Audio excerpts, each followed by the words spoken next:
Um estranho destino. Esse termo usado pelos Gorosei no capítulo 1086 para descrever Sabo já foi usado repetidas vezes durante a história do mangá. Um estranho destino, o destino fatídico, um destino conturbado. Entre diversas traduções e interpretações, nós sabemos que os D parecem estar destinados à grandeza. E no momento atual do mangá, enquanto Oda se recupera da sua cirurgia de astigmatismo e nos dá essa leve pausa para respirar de apenas um mês... Oda! Oda, cadê você?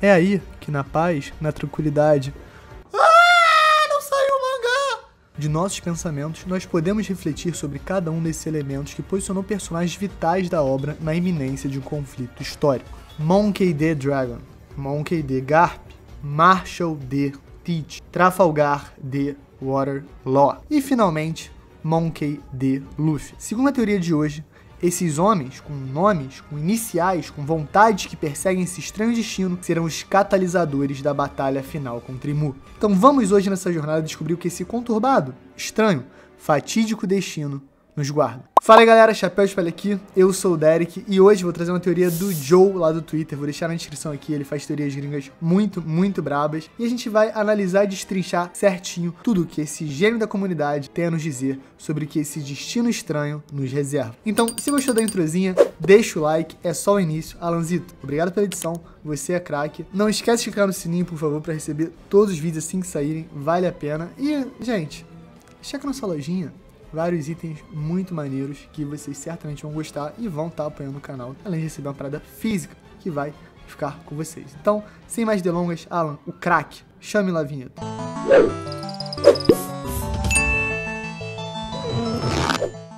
Nos últimos 2 capítulos de One Piece tivemos referências muito suculentas. Referências ao segredo da inicial D, aos poderes ocultos da Ope Ope no Mi e também sobre o destino estranho que rodeia certos personagens. No 1085, Imu falou para o Rei Cobra sobre como os D eram os nomes daqueles que se opuseram à aliança dos 20 reinos. Mas, no mesmo suspiro, aquele que se senta no trono vazio fez questão de descreditar os descendentes da inicial, dizendo que os D recentes não passam de conchas vazias que sequer sabem o significado do seu próprio nome.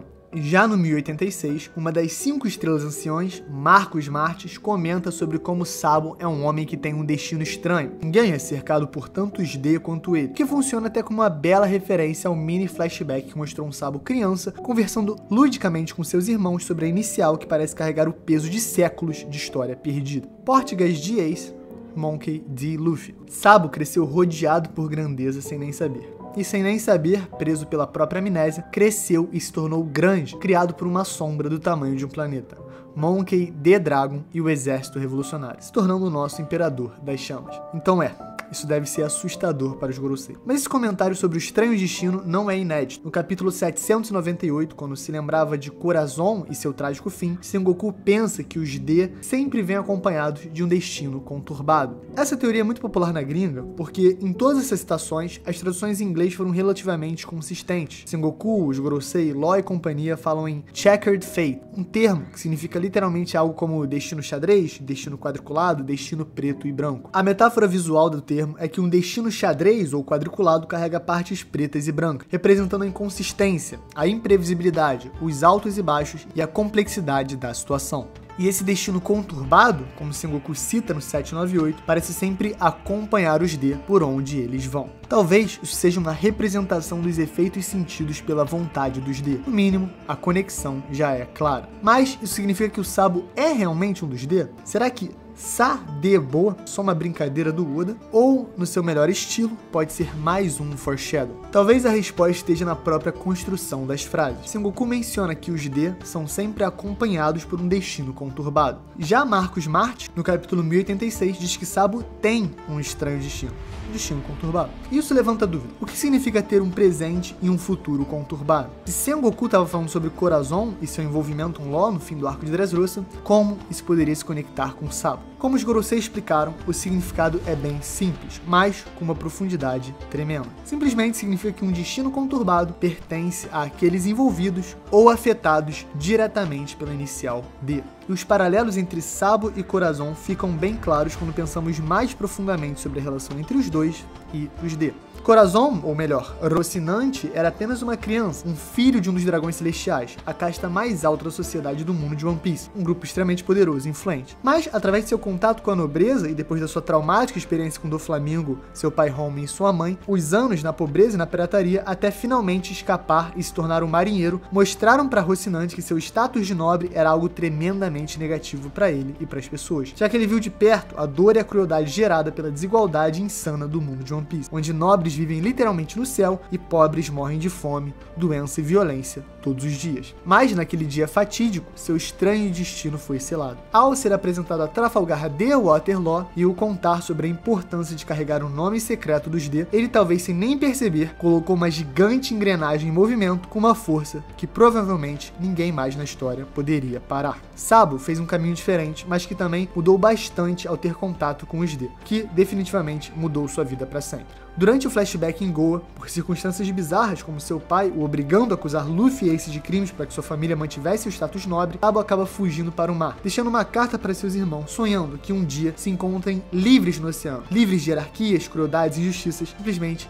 piratas livres no mar. A gente sabe como essa história termina. Ele rouba um navio de pesca e acaba cruzando com o navio de Santi Jalmek, um dragão celestial que acaba se ofendendo com o navio pesqueiro que cruzou o seu caminho e acerta 2 tiros que explodem o navio e mandam Sabo, criança, ferido, para o fundo do oceano. Felizmente, o navio revolucionário estava próximo, e nos últimos segundos, Monkey D. Dragon conseguiu resgatar o irmão de seu filho. Assim como Corazon, o seu status de nobre e a realidade do mundo acabaram jogando contra sua perspectiva e tornando Sabo extremamente cínico e enojado da sua própria nobreza, fazendo viver por um ideal de justiça maior. Rocinante seguiu o caminho da marinha, Sabo seguiu o caminho dos revolucionários. Em seus caminhos, seus destinos conturbados, os D mudaram tudo.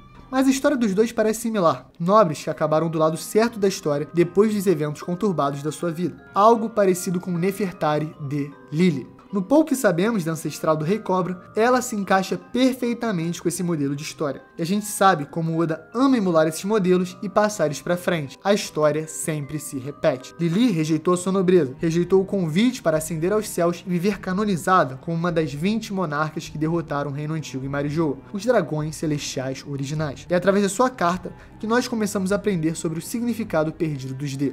Abre aspas, os poneglyphs devem ser protegidos. Talvez isso pareça só tangencial, mas na verdade existe uma conexão bem clara dessa frase com Shandora. Durante o flashback de Calgary Norland, o nativo dos céus comenta com seu amigo que o dever dos Shandians era proteger os poneglyphs, assim como seus ancestrais fizeram no passado. E com um vocabulário muito peculiar, Calgary diz que ele e seu povo respeitam seus antepassados como eles respeitariam deuses. Justamente o vocabulário que os Tenryubitos tanto usam para referir a si mesmos.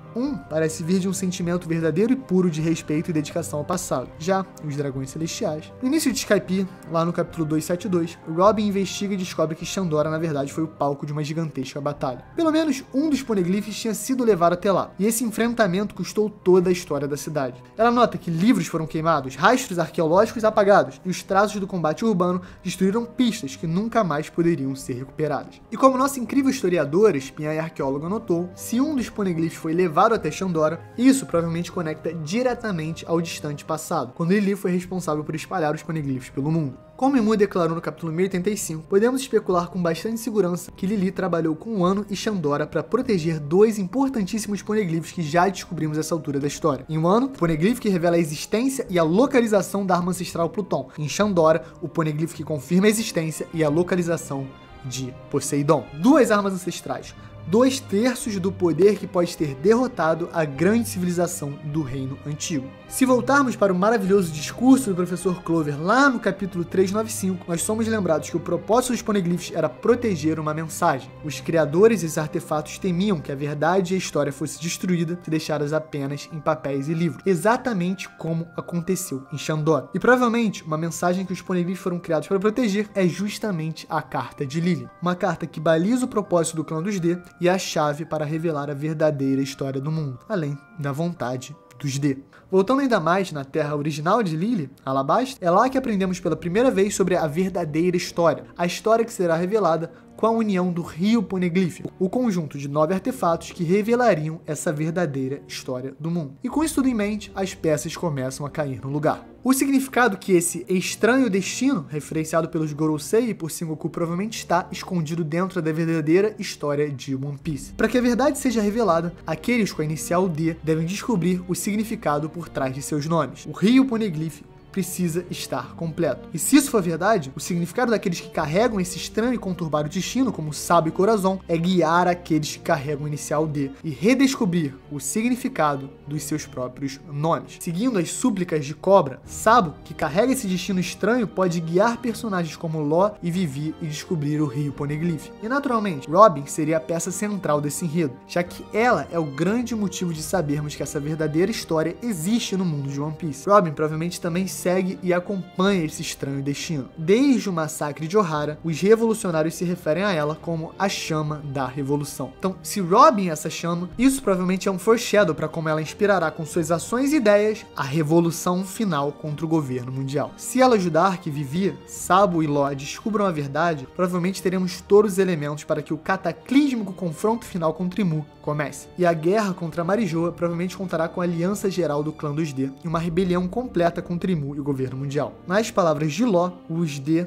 trarão a tempestade novamente. Nós sabemos que Imu disse no capítulo 1086 que os D eram os nomes daqueles que se opuseram ao governo mundial. Coincidentemente, podemos chamar eles então de os inimigos dos deuses, exatamente como Corazon disse para Law quando ele ainda era uma criança. E de maneira super curiosa, muito parecido com o que Enel em Skypiea disse para Nami, um auto-intitulado Deus chama Luffy, um D, seu inimigo natural. Então, se já tivemos um deus na obra que foi derrotado, por que não procurar paralelos interessantes? Em um quadro em que Gunfall, Viper, Zoro e Robin se opõem a Enel, podemos encontrar um indicativo que o início do combate contra Imu contará com 4 membros do clã dos D que não sejam Luffy, já que ele também não estava lá inicialmente em Skypiea. Considerando o arco dos personagens, podemos citar Dragon, que está sendo hypado em rota de colisão contra o governo desde o início do mangá, Law, que está cada vez mais perto de descobrir a verdadeira história da obra, e que Oda fez questão de mostrar que se salvou do confronto contra a Barba Negra, quando ele poderia ter sido só derrotado, Monkey D. Garp, um personagem que parece cada vez mais cínico com a postura da marinha, e com os acontecimentos de God Valley sendo apontados por Sengoku,